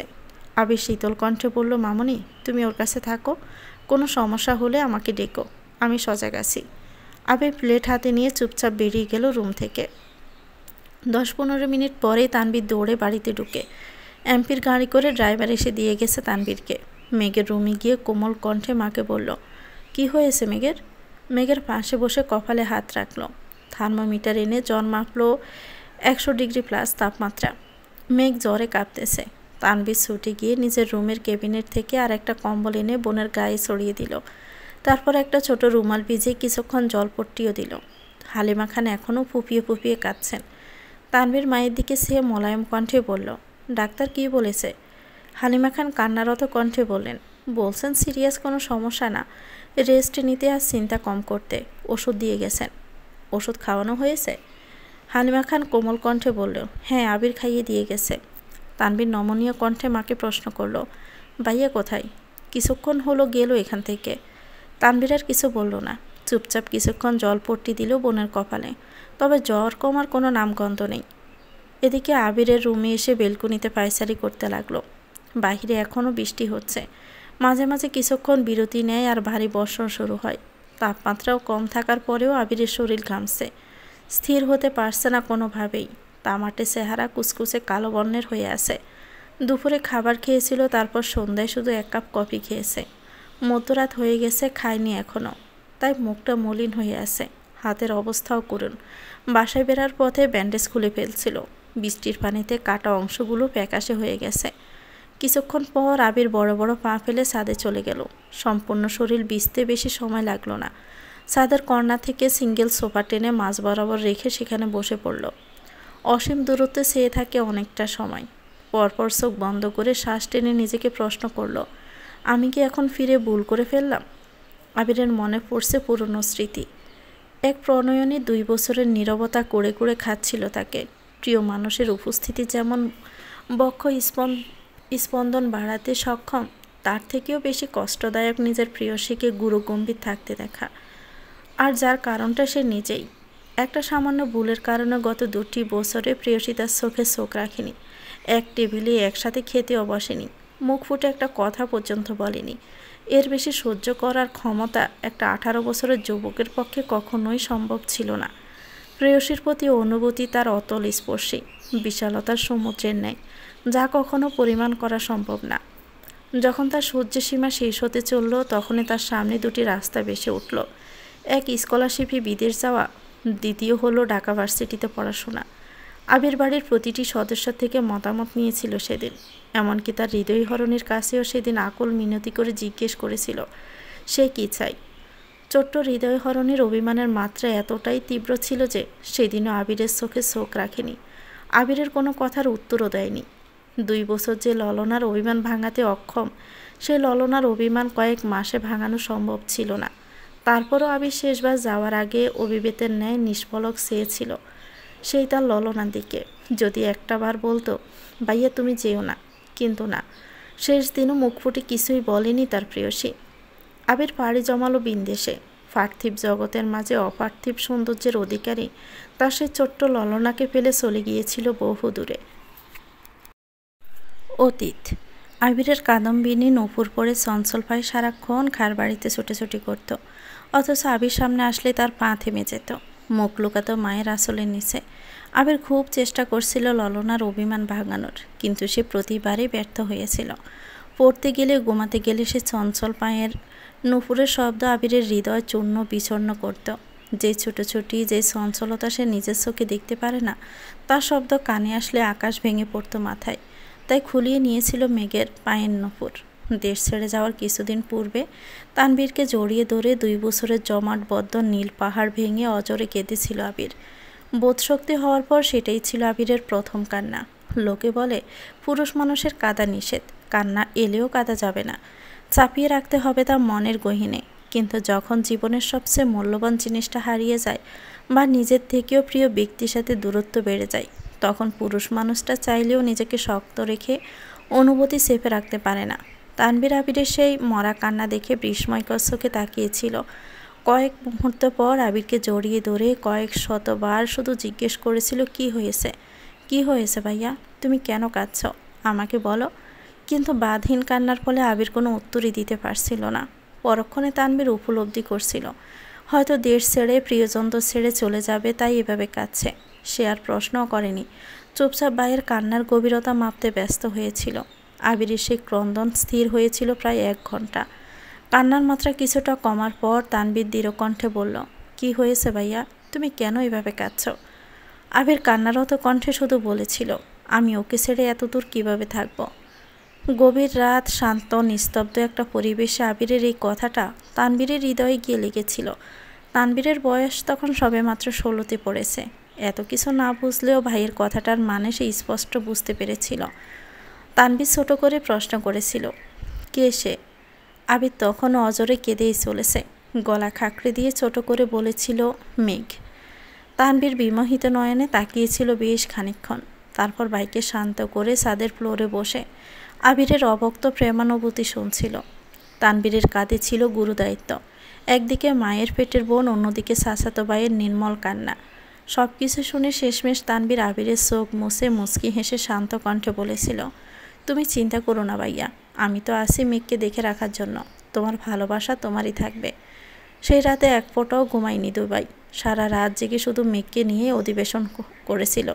এমনকি দেশ ছেড়ে যাওয়ার দিনও আবির তানবীরকে জড়িয়ে ধরে শুধু একটা কথাই বলেছিল, ওকে তুই দেখে রাখিস, ওর উপর যেন কোনো আঁচ না পড়ে। আবির দেশ ছাড়ার পর থেকে মেঘকে দেখে রাখার গুরুদায়িত্ব পড়েছে তানবীরের উপর। মেঘ কোথায় যায়, কার সাথে মিশে, খাওয়া, পড়াশোনা, স্কুল, কলেজ, টিউশন, পছন্দ অপছন্দ সব কিছু দেখে রাখা ছিল তানবীরের প্রথম কাজ। শত ব্যস্ততার মাঝেও আবির দিনে কমপক্ষে 3 বার করে তানবীরকে কল দিয়ে শুধু মেঘের খোঁজ নিত। 7 বছরে এমন একটা দিন কাটেনি যে আবির মেঘের খোঁজ নেয়নি। তবে গত 7 বছরে মেঘের কোনো ছবি দেখেনি আবির। তানভীর অনেকবার বলেছে, পাঠাতেও চেয়েছিল, কিন্তু আবিরের এক কথা, বেঁচে থাকলে দেশে ফিরে মেঘকে দেখবে। আবির দেশে ফেরার দিন এয়ারপোর্টে আসার পর তানভীর আবিরকে জড়িয়ে ধরে কানে কানে বলছিল, আজ থেকে আমি রিল্যাক্স করব, তোমার বউ তুমি সামলাবে। আবির মুচকি হেসে বলেছিল, বউকে সামলাতেই তো 6 মাস আগেই ফিরতে হলো। আবির চেয়েছিল আরও 6 মাস পর নিজেকে গুছিয়ে একেবারে আসতে, কিন্তু হঠাৎই অনাকাঙ্ক্ষিত ঘটনা ঘটল, যার ফলশ্রুতিতে 6 মাস ওয়েট করা আবিরের পক্ষে সম্ভব ছিল না। যে ছেলের জন্য ছোট্ট কাদম্বিনীর গায়ে হাত তুলেছিল আবির, যার জন্য তাকে 9 বছর যাবৎ প্রেয়সী থেকে দূরে থাকতে হয়েছে, সেই জয় নামক ছেলে পুনরায় অভিভূত হয়েছিল মেঘের জীবনে। এসএসসির পর মেঘকে যে কোচিংয়ে ভর্তি করানো হয়েছিল, সেই কোচিংয়ে জয়ও ভর্তি হয়েছিল। তা তানভীর এবং আবিরের অজানা ছিল। মেঘকে জয় দেখার পর থেকে খুব চেষ্টা করছিল কথা বলার জন্য, কিন্তু কোনোভাবেই সুযোগ হচ্ছিল না। কোচিং থেকে আবিরকে তা জানানোর পর ছেলের বেস্ট টাইম চেঞ্জ করে দিতে বলেছিল আবির। তারপর তানভীরও কয়েকদিন মেঘকে কোচিংয়ে দিয়ে আসছে এবং নিয়ে আসছে, কিন্তু তাতেও কোনো লাভ হয়নি। ওই ছেলে মেঘের বেস্ট টাইমের আগে পরে কোচিংয়ের সামনে দাঁড়িয়ে থাকতো। আবির তানভীরকে ওই ছেলে সম্পর্কে খোঁজ নিতে বলে। দিন শেষে জানতে পারে ওই ছেলেই ছোটোবেলাকার সেই জয়। এটা জানা মাত্রই আবিরের মাথায় রক্ত উঠে গেছিল। এমার্জেন্সি ভিসা ম্যানেজ করে দেশে ফিরেছে। দেশে ফিরে 9 বছরের রাগ, ক্রোধ, আক্রোশ সবটা ঢেলে জয়কে ফিটিয়েছিল আবির। বর্তমান তানভীর ঘণ্টাখানেক মেঘের মাথায় জলপট্টি দিয়েছে, কিন্তু জ্বর কোনোভাবেই কমছে না। হালিমা খান ঘুমিয়ে পড়েছিলেন। হঠাৎ সজাগ হয়ে তানভীরকে জলপট্টি দিতে দেখে উদ্বিগ্ন কণ্ঠে জিজ্ঞেস করলেন, কিরে তুই এখনও এখানে? সে কখন এসেছিস, খাবি না? তানভীর ছোট করে বলল, খিদে নেই। হালিমা খান পুনরায় বললেন, আবিরও মনে হয় খায়নি, 2 ভাই মিলে খেতে যা। তৎক্ষণাতে আবিরের কথা মনে পড়ল তানভীরের। বিড়বিড় করে বলল, এই রে, ভাইয়া কোথায় আছে? সঙ্গে সঙ্গে বসা থেকে উঠে দাঁড়ালো। স্বাভাবিক কণ্ঠে মাকে বলল, আম্মু একটু পরপর বনুর জ্বরটা চেক করো, সমস্যা হলে আমাকে ডেকো। কোনো রকমে কথাগুলো বলে স্পিডে বের হলো মেঘের রুম থেকে। এক ছুটে চলে গেল আবিরের রুমে, কিন্তু আবির রুমের কোথাও নেই, বেলকনিতেও নেই। তানভীর রুম থেকে বের হয়ে করিডোর থেকে নিচে দেখলো, নিচেও আবির নেই। তানভীর দৌড় দিল ছাদের দিকে। ছাদের দরজা থেকে চোখ পড়ল আবির সিঙ্গেল সোফাতে বসে আকাশের পানে মুখ করে বসে আছে। এক মুহূর্ত দেরি না করে তানভীর বৃষ্টির মধ্যে আবিরের কাছে দৌড়ে গেল। ছুটাছুটির ফলে তানভীরের শ্বাস নিতে কষ্ট হচ্ছে। কয়েকবার ঘন ঘন শ্বাস ছেড়ে আবিরকে ডাকল, ভাইয়া বৃষ্টির মধ্যে কেন বসে আছো, রুমে চলো। আবির আকাশের দিকে দৃষ্টি রেখে শক্ত কণ্ঠে উত্তর দিল, তুই রুমে যা। তানভীর পুনরায় বলল, প্লিজ ভাইয়া রুমে চলো, কি পাগলামো শুরু করেছো তোমরা? আবির ক্রন্দিত কণ্ঠে উত্তর দিল, আমার জন্য মেঘের আজ এই অবস্থা, আমার মরেই যাওয়া উচিত। আবিরের অবিদিত কথায় তানভীরের প্রচণ্ড রাগ হলো। রাগে পুষতে পুষতে বলল, তোমাদের মরতে হবে না, আমিই মরে যাই, তাতেই তোমাদের শান্তি হবে। আবির ধমকে স্বরে বলল, তানভীর। তানভীর দৃঢ় কণ্ঠে বলল, আমাকে দমকাচ্ছ কেন? বনু না হয় অবুঝ, পাগলামি করে ফেলেছে, তাই বলে তুমি কেন পাগলামি করছো ভাইয়া? তোমার কি এমন কাজ করা মানাচ্ছে? একটু থেমে রাশবাড়ি কণ্ঠে পুনরায় বলল, রাকিব ভাইয়া তোমাদের অবস্থা দেখে ভয় পেয়ে আমাকে কল দিয়েছিল। তুমি যদি স্ট্রং না থাকো তাহলে মেঘকে কে সামলাবে বলো? তুমি তো জানো ভাইয়া, আমার জীবনে মেঘ আর তুমি সবচেয়ে কাছের মানুষ। তোমার বা মেঘের কিছু হলে আমি বাঁচতেই পারবো না। প্লিজ পাগলামি করো না, রুমে চলো। প্রথম কথাগুলো শক্ত কণ্ঠে বললেও শেষ কথাটা বলার সময় তানভীরের গলা ভিজে আসছিল। আবির যেন বিগ্রহের ন্যায় বসে আছে। তানভীর বেশ কিছুক্ষণ শান্ত কণ্ঠে আবিরকে বুঝিয়ে রুমে নিয়ে গেছে। আবিরকে শাওয়ার নিতে ঢুকিয়ে তানভীরও নিজের রুমে গিয়ে ফ্রেশ হয়ে এসেছে। আবিরের মুখোমুখি তানভীর বসেছে। ছাদে অন্ধকার থাকার কারণে আবিরের অভিব্যক্তি বোঝা যায়নি। আবিরের চোখ মুখ ফুলে আছে, দেখে বোঝা যাচ্ছে বেশ খানিকটা সময় কেঁদেছে তার উপর বৃষ্টি। এখনও চোখ টকটকে লাল হয়ে আছে। তানভীর আবিরের হাতটা সামনে এনে এপাশ ওপাশ ঘুরিয়ে দেখল, হাতের অবস্থা খুবই খারাপ। তানভীর ওষুধের বক্স থেকে একটা মলম বের করে অল্প অল্প করে লাগিয়ে দিচ্ছে। আবির দাঁতে দাঁত চেপে তা সহ্য করেছে। গত 1 ঘন্টা যাবত আবিরকে বুঝিয়ে তানভীর রুমে এনেছে। এখন কোনোভাবেই রিয়েক্ট করা যাবে না। তানভীর যথেষ্ট শান্ত আর হাস্যোজ্জ্বল একটা ছেলে, তবে রাগ উঠলে কেমন যেন গম্ভীর হয়ে যায়। আবিরের হাতে মলম লাগিয়ে তানভীর আস্তে করে বলল, ব্যান্ডেজ করে দিব ভাইয়া? আবির স্বাভাবিক কণ্ঠেও জবাব দিল, ব্যান্ডেজ করা লাগবে না, খোলা থাকলে তাড়াতাড়ি ঠিক হবে। তানভীর স্বাভাবিক কণ্ঠে বলল, খাবে না ভাইয়া? আবির গুরুগম্ভীর কণ্ঠে উত্তর দিল, না। তানভীর কোমল স্বরে বলল, প্লিজ ভাইয়া, চলো না খেতে যাই। আবির নিরেট কণ্ঠে জানালো, আমি খাবো না বললাম তো, তুই খেয়ে নে। তানভীর বুঝতে পারলো ভাইকে জোর করে কোনো লাভ হবে না, তাই তো চুপচাপ রুম থেকে বেরিয়ে চলে গেল। আবিরের বাকি রাত কাটলো বেলকনিতে দাঁড়িয়ে। ধীরে ধীরে ভারী বর্ষণ কমেছে, ঝিরিঝিরি বৃষ্টিও একসময় কমেছে। ফজরের নামাজ পড়ার জন্য আবির বাসা থেকে বেরিয়ে গেছে, ফিরেছে 2 ঘন্টা পর। প্রতিদিন সকালবেলা নিচে রান্না আর প্রেপার পড়া দুম লাগলেও আজ ড্রয়িং রুম সম্পূর্ণ ফাঁকা। আবির দীর্ঘ পায়ে সিঁড়ি দিয়ে উঠল। মেঘের রুমে সবাই হুমড়ি খেয়ে পড়েছে। আলী আহমদ খান, মোজাম্মেল খান, ইকবাল খান থেকে শুরু করে বাড়ির 3 কর্তী, এমনকি মিহি, মাদিয়া, তানবীরও উপস্থিত সেখানে। মেঘ শঙ্কিত হয়ে রইল। সবাই যেন একজোটে মেঘের উপর হামলা চালাচ্ছে। মেঘ সবার দিকে বারবার তাকাচ্ছে শুধু। মোজাম্মেল খান রাগান্বিত কণ্ঠে প্রশ্ন করলেন, বৃষ্টিতে ভিজতে গেছিলি কেন? হ্যাঁ, বৃষ্টিতে ভিজলে যে জ্বর উঠবে সে বোধশক্তি কি তোর এখনও হয়নি? ইকবাল খান মোজাম্মেল খানকে শান্ত করতে ব্যস্ত। এরই মধ্যে আলী আহমদ খান দৃঢ় কণ্ঠে বলে উঠলেন, এখন 1 মিনিট নষ্ট করা একটা দিন নষ্ট করার সমান। ইচ্ছাকৃত জ্বর বাঁধানো কি ঠিক হয়েছে তোমার? কথাটা শান্ত স্বরে বলল। এই কথার অভিপ্রায়ে অষ্টাদশীর বোধগম্য হলো। মালিহা খান, আকলিমা খানও যেন একজোটে বিলাপ শুরু করেছে। যে যার মতো করেই প্রশ্ন করছে, কোথা থেকে ভিজে আসছিস? কখন গেছিলি? ভিজলি কেন? আরও কত কত প্রশ্ন। মেঘ শুধু নির্বাক চোখে তাকিয়ে আছে। সে কি করে বলবে আবির ভাই অন্য কোনো মেয়ের প্রতি কনসার্ন? এটা সহ্য করতে না পেরেই এমনটা করেছে। হালিমা খান কোমল কণ্ঠে বলল, তোর জন্য খাবার নিয়ে আসি মা, অল্প খেয়ে নে প্লিজ। মেঘ সবার উপরে ওঠা রাগ যেন মায়ের উপর জানল। কাঁপা কাঁপা গলা চিৎকার দিয়ে বলল, বললাম তো খাবো না, সব কিছু তেতো লাগে। কথাটা ঠিকমতো শেষও করতে পারল না। আবির এসে হাজির হলো রুমে। মেঘের দৃষ্টি আবিরের দিকে পড়তে হঠাৎই কম্বল টানলো কপাল পর্যন্ত। আবির গম্ভীর কণ্ঠে বলল, এখানে এত ভিড় করার মতো কি হয়েছে? অসুস্থ রোগী দেখতে এসেছো দেখে চুপচাপ চলে যাবা? রোগীকে এত প্রশ্ন কেন করছো? ডাক্তার বলেছেন ওর কোনো প্রকার চাপ না দিতে। অনুগ্রহ করে ওকে একটু শান্তিতে থাকতে দাও। একদমই কথাগুলো বলল আবির। ইকবাল খান বাতিজার রাগ বুঝতে পেরে শান্ত কণ্ঠে বললেন, না মানে মেঘ জেনে শুনে বৃষ্টিতে কেন ভিজেছে এটাই সবাই জিজ্ঞেস করছিল, আর তেমন কিছু না। আবির কণ্ঠ দ্বিগুণ ভারী করে বলল, ওর ইচ্ছে হয়েছে বৃষ্টিতে ভেজা তাই ভিজেছে। তাছাড়া জ্বর এলে মাথা ফ্রেশ হয়। এখন সবাই নাস্তা করতে যাও। মেঘ কম্বলের নিচ থেকে বেংসি কেটে মনে মনে বলল, যার জন্য করি চুরি সেই বলে চোর। আপনি আমায় বাধ্য করেছেন বৃষ্টিতে ভিজতে, আর এখন সবার সামনে সেটা আমার ইচ্ছে বলে চালিয়ে দিচ্ছেন। বাহ হিটলার, বাহ, কি বুদ্ধি আপনার। বাড়ির কেউ আর কোনো কথা বলল না। চুপচাপ সকলে রুম থেকে বের হতে লাগলো। আবির গম্ভীর কণ্ঠে বলল, তানবীর, মেঘের জন্য নাস্তা নিয়ে আয়। হালিমা খানও চলে গেলেন মেঘের নাস্তা রেডি করতে। মেঘ তখনও কপাল পর্যন্ত কম্বল টেনে রেখেছিল। রুম নিস্তব্ধ হয়ে যাওয়ায় মেঘ ভেবেছে সবাই চলে গেছে, তাই এক আঙ্গুল আস্তে করে কম্বলটা কপাল থেকে নামাতে চোখ পড়ল আবির ভাইয়ের শানিত চোখের দিকে। মেঘ আর আবিরের চোখাচোখি হতে আবির একটানা 2বার ব্রণ আসালো। আবির ভাইয়ের এমন কাণ্ডে মেঘ হেসে ফেলল। তৎক্ষণাতে মনে পড়ে গেল ও তো আবির ভাইয়ের উপর রেগে আছে। হঠাৎই মুখ গোমরা করে ফেলল মেঘ।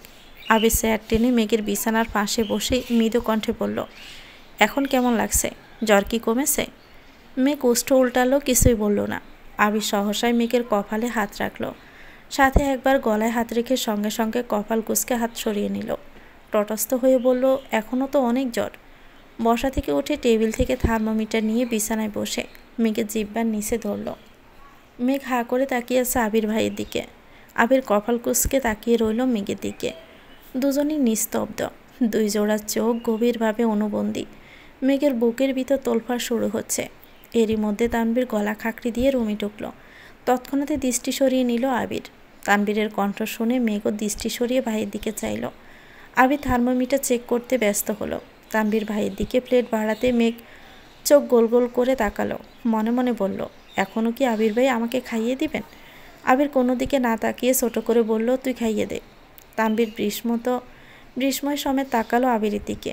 আবির তানবীরকে চোখ দিয়ে ইশারা করতে তানবীর স্বাভাবিক ভঙ্গিতে বলল, ঠিক আছে, আমিই খাইয়ে দিচ্ছি। আবির বিছানা থেকে উঠে চেয়ারে বসে আছে। তানবীর মেঘকে উঠিয়ে খাওয়ানো শুরু করলো। মেঘ জোর করে অল্প অল্প খাচ্ছে। তানবীর মেঘকে এটা সেটা বলে বলে বোঝাচ্ছে আর খাওয়াচ্ছে। আবির যেন নীরব দর্শক, একবার ফোনের দিকে দেখছে তো একবার মেঘের খাওয়া দেখছে।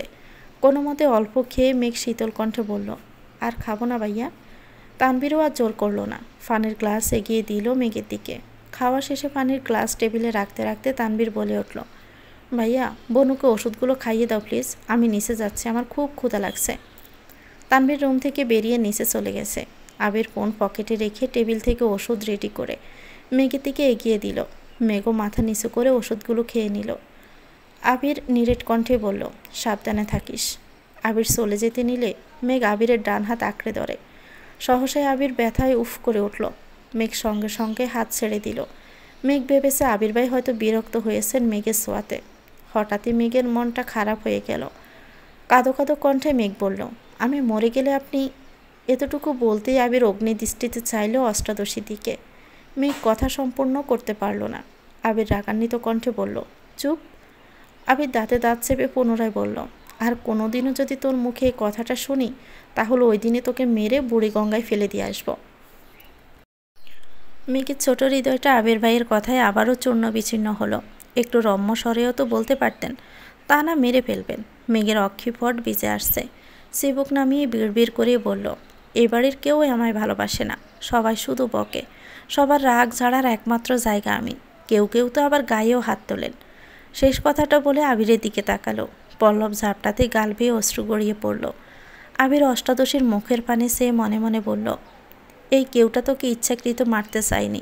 এটা কি করে বোঝাবো তোকে? এই কেউটা যে নিজের থেকেও তোকে বেশি ভালোবাসে। তোকে মারার সাধ্য কি তার আছে? আমি পারছি না তোকে বুকে জড়িয়ে চিৎকার করে বলতে যে তুই আমার সব কিছু, তোকে ছাড়া আমি নিঃস্ব। আবির বিছানার পাশে বসে গলা খাঁকড়ে দিয়ে তপ্তস্বরে বলল, তুই হয়তো জানিস না, কারো অলিখিত কাব্য তুই, কারো স্বস্তির নিঃশ্বাস নেওয়ার কারণ তুই, তোর ডাগর ডাগর চোখের চাহনিতে কারো বিনাশ নিশ্চিত। তোর অনদেয় কর্মকাণ্ডে খুব শীঘ্রই কারো মস্তিষ্কে রক্তক্ষরণ ঘটানোর কারণ হবে। সময় থাকতে সাবধান হয়ে যা মেঘ। মেঘ বিস্ময়কর দৃষ্টিতে চেয়ে রইল। জ্বরেরগুলোর কথাগুলো বুঝলো কিনা কে জানে। মেঘ কণ্ঠ খাদে নামিয়ে বলল, কার? আবির দীর্ঘশ্বাস ফেলে প্রখর স্বরে বলল, তোর বাবা মায়ের।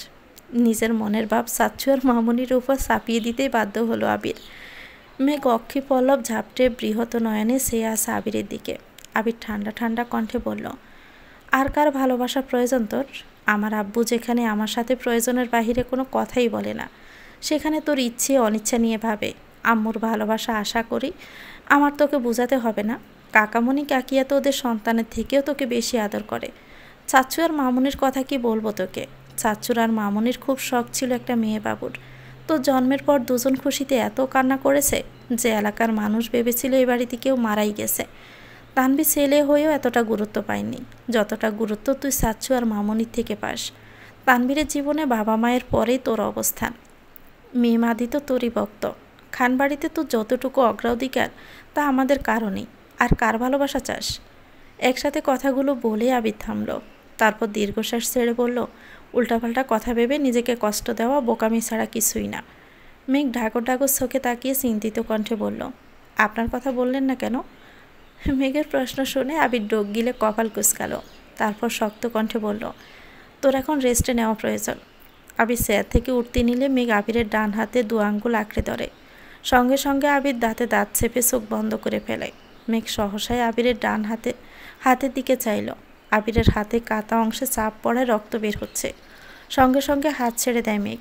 মেঘ আর্তনাদ করে বলল, আবির ভাই, আপনার হাত এতটা কেটেছে কিভাবে? আবির তপ্ত স্বরে শুধু বলল, এমনি। আর কিছু না বলে রুম থেকে বেরিয়ে গেল মেঘ। নির্বাক চোখে তাকিয়ে আবির ভাইয়ের প্রস্থান দেখল।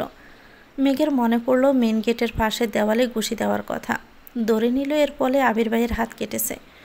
অষ্টাদশী জানতেও পারল না তাকে থাপ্পড় দেওয়ার অপরাধে আবির কত শত ঘুষিতে নিজেকে আহত করেছে।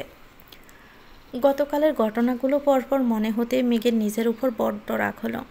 আবির ভাইয়ের অনুভূতি জানতে চাওয়ার কি দরকার ছিল? রাগে নিজের গালে নিজের থাপ্পড় দিতে ইচ্ছে হলো মেঘের। আবির ভাই জান্নাত আপুকে পছন্দ করলে মেঘের ব্যাপারে কোনো অনুভূতি থাকবে না, এটাই তো স্বাভাবিক। আবিরের সাথে এই জীবনে কখনো মেঘের সুসম্পর্ক ছিল বলে মনেই পড়ছে না মেঘের। এই হিটলার স্বভাবের ব্যক্তির জন্য আসছে জ্বরে ভুগছে, এটা ভাবতে মাথায় রক্ত উঠছে। আবির মেঘের রুম থেকে বেরিয়ে নিজের রুমে গেল। একটা তালা নিয়ে ছাদের গেটে তালা ঝুলিয়ে দিল। তারপর নাস্তার টেবিলে চলে গেল। ততক্ষণে নাস্তার টেবিল ফাঁকা হয়ে গেছে। তিন কর্তি রান্নাঘরে কাজ করছে আর এটা সেটা নিয়ে কথা বলছে। আবির রান্নাঘরের সামনে গিয়ে রাশবাড়ি কণ্ঠে বলল, ছাদের গেটে তালা দিয়ে দিয়েছি, তোমাদের কারো সাথে যাওয়ার প্রয়োজন হলে আমার রুম থেকে চাবি নিয়ে যেও। আকলিমা খান চিন্তিত কণ্ঠে বললেন, মেঘ কি রাতে ছাদে গিয়ে বিচ্ছিল? আবির উপর নিচ মাথা নাড়ল শুধু। মালিহা খান হালিমা খানের দিকে তাকিয়ে বললেন, যে মেয়ে ভূতে ভয় পায়, সন্ধ্যা পর বৃষ্টি হলে কানে আঙ্গুল দিয়ে বসে থাকে, সেই মেয়ে এত রাতে ছাদও গেলে কীভাবে? হালিমা খান নির্বাক চোখে তাকিয়ে রইল মালিহা খানের দিকে। এই প্রশ্নের উত্তর ওনার কাছেও নেই। আবির কণ্ঠ দ্বিগুণ বাড়ি করে বলল, তোমাদের এসব নিয়ে গবেষণা করতে হবে না, যা হওয়ার হয়েছে। মেয়েকে এ বিষয় নিয়ে আর কোনো প্রশ্ন করবে না। ছাদে না যেতে পারলে এমন কাণ্ডও আর ঘটাতে পারবে না। এই টপিক এখানেই শেষ। আবির চুপচাপ নাস্তা করে নিজের রুমে চলে গেছে। তানবীরের সারাদিন কাটলো চায়ের উপর চা খেতে খেতে। আবিরের জন্য ঘণ্টাখানেক তানবীরকেও বৃষ্টিতে ভিজতে হয়েছিল, যার ফলস্বরূপ গলা ব্যথা সর্দির উপক্রম হয়েছে। বিকেলে আবার এমপি সম্মেলনে যেতে হবে, তাই চা কফি খেয়ে গলা ঠিক রাখছে। দুপুরে খাবার খেয়ে বেরিয়ে পড়েছে সম্মেলনের উদ্দেশ্যে। আবির সারাদিনেও রুম থেকে বের হলো না। 3টার দিকে মালিয়া খান আদিকে পাঠিয়েছিল ডাকার জন্য, কিন্তু আবির ঘুমাচ্ছে দেখে আদি দরজা থেকে চুপচাপ চলে আসছে। আরও কিছুক্ষণ পর বাধ্য হয়ে মালিহা খান নিজেই সিঁড়ি দিয়ে উপরে উঠে গেলেন ছেলের রুমে। দরজা থেকে একবার আবিরকে ডাকলো, কিন্তু কোনো সাড়া শব্দ নেই। মালিহা খান ছেলের কাছে গিয়ে বাহুতে হাত দিতে আটকে উঠলেন। জ্বরে আবিরের গা পড়ে যাচ্ছে, ডান হাত ফুলে গেছে কোনোই পর্যন্ত। মালিহা খান এই যে ছেলেকে ডাকছে, আবির জ্বরের গোড়ে কিছুই বলতে পারছে না। মালিহা খান রুম থেকে বেরিয়ে হাঁকডাক শুরু করলেন। ইকবাল খান সোফায় বসে টিভি দেখছিলেন। বাবির ডাক শুনে দৌড়ে গেলেন। মেঘ ঘুমাচ্ছিল। হালিমা খান মেঘের মাথায় জলপট্টি দিচ্ছিলেন। বড় জায়ের আর্তনাদে মেঘের রুম থেকে বেরিয়ে ছুটে গেলেন আবিরের রুমে। আবিরের মুখমণ্ডল অন্ধকার হয়ে আছে। হাতের ব্যথার সাথে দীর্ঘ সময় বৃষ্টিতে ভেজার কারণে এই দশা হয়েছে। ইকবাল খান সঙ্গে সঙ্গে ডাক্তারকে কল দিয়েছেন। ঘণ্টাখানেক পরে পরিস্থিতি শান্ত হলো। আবিরকে ব্যথার ওষুধ খাওয়ানো হয়েছে। মালিহা খান ছেলের মাথায় জলপট্টি দিতে ব্যস্ত হলো। হালিমা খান বেরিয়ে মেঘের রুমে গেলেন। ততক্ষণে মেঘের ঘুম ভেঙে গেছে। হালিমা খানের থমথমে চেহারা দেখে মেঘ শঙ্কিত হলো। উদ্বিগ্ন কণ্ঠে বলল, কি হয়েছে আম্মু? হালিমা খান মেঘের কাছে বসতে বসতে বললেন, তোরা 3 ভাই বোন মিলে কী যে শুরু করেছিস বলতো? মেঘ স্বাভাবিক কণ্ঠে বলল, কেন, কি হয়েছে? হালিমা খান তপ্ত স্বরে বললেন, এদিকে তোর অবস্থা খারাপ, ওদিকে তানবীরের লাগছে সর্দি। সকাল থেকে চা কফি খেতে খেতে কিছুক্ষণ আগে বের হলো, এখন আবার আবিরের। মেঘ আতকে উঠে প্রশ্ন করল, কি হয়েছে আবির ভাইয়ের? হালিমা খান কোমল কণ্ঠে বলা শুরু করলেন, রাত থেকেই তো ছেলেটা দৌড়ের উপর, বৃষ্টিতে ভিজে অফিস থেকে আসছে, তারপর তোরে ছাদ থেকে রুমে এনে রেখে ডক্টর আনতে গেছে, আবার ডাক্তারকে দিয়ে ওষুধ নিয়ে আসছে। কীভাবে যেন হাত কেটেছে, সেই হাত ফুলে ব্যথায় এখন জ্বর উঠে গেছে। জ্বরে চোখও খুলতে পারছে না ছেলেটা। মেঘ মায়ের দিকে ড্যাব ড্যাব করে তাকিয়ে আছে আর মনে মনে ভাবছে, আবির ভাই আমার জন্য এত কিছু করেছে। তো ভিউয়ার্স, গল্পটির নাম হচ্ছে আমি তো ভালোবাসি তোকে। এটা গল্পের পঞ্চম অংশ। পরবর্তী অংশ পেতে চ্যানেলটিকে সাবস্ক্রাইব করে আমাদের সাথে থাকবেন। ভিডিও ভালো লাগলে একটি লাইক দিয়ে দিবেন, কমেন্ট করে জানাবেন কেমন লেগেছে। আল্লাহ হাফেজ, আসসালামু আলাইকুম।